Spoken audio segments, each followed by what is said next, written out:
standing in front of what we often call the ear. It's actually called the pinna. It's that flap of skin that hangs on the side of your head. The thing it's really best at is being a place to hang your glasses. But it also serves to channel sound energy, sound waves, into the ear canal. Why don't we go into the ear canal and see what's on the other side? The sound waves, once they enter the ear, actually move down the ear canal towards the eardrum. Once the sound waves hit the eardrum, they vibrate the eardrum back and forth. Behind the eardrum are three tiny little bones. These bones carry the vibrations into the cochlea. It looks like a snail. Inside the cochlea are thousands and thousands of tiny little sensors that change the vibrations into nerve signals that are carried up to the brain and that the brain can interpret as sound. And that's how we hear.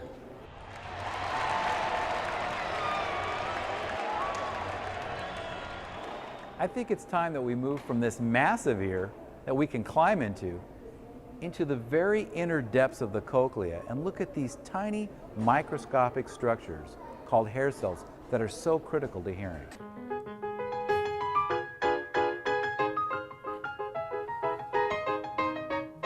This looks like a pickle on fire. Actually, it's not. This is a hair cell. And the reason why we call it a hair cell is because there's these little spikes sticking out the top that are called stereocilia. They look like hairs, kind of, not so much in this picture. This picture was taken with a confocal microscope. It allows us to take photographs of very, very, very small things. This hair cell is one of about 18,000 that live in the cochlea. All 18,000 will fit on the head of a pin. That's how small they are. Now, as the stereocilia rock back and forth when the sound wave comes into the cochlea, molecules of calcium and potassium flow into the hair cell. This changes the way the hair cell is inside and allows the hair cell to release neurotransmitters. The neurotransmitters stimulate nerve endings, and the nerves then activate and send signals to the brain. That's how the brain gets the sound from the hair cells.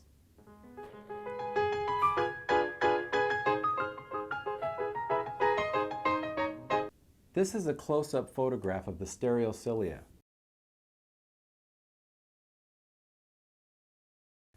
Every single hair cell has a set of stereocilia just like this on top of it. When the stereocilia rock back and forth, they allow potassium and calcium molecules to flow in through them into the hair cell. As long as the stereocilia are intact and the hair cell is alive, that hair cell will send signals to the brain, allowing you to hear. Well, what happens if a loud sound comes into the ear, or even a moderately loud sound for a very, very long time? What happens to the hair cells? This is a photograph of the stereocilia after they've been exposed to sound. They look like wilted spaghetti that's falling all over the place. Once this happens to a hair cell, that hair cell will die and it will never recover. That means that hair cell doesn't send any more signals to the brain. In other words, you get a hearing loss. If the hair cell is in the high-pitched portion of the cochlea, where the high frequencies are processed, you won't hear high-frequency sounds. If it's in the low-frequency end, you won't hear low-frequency sounds.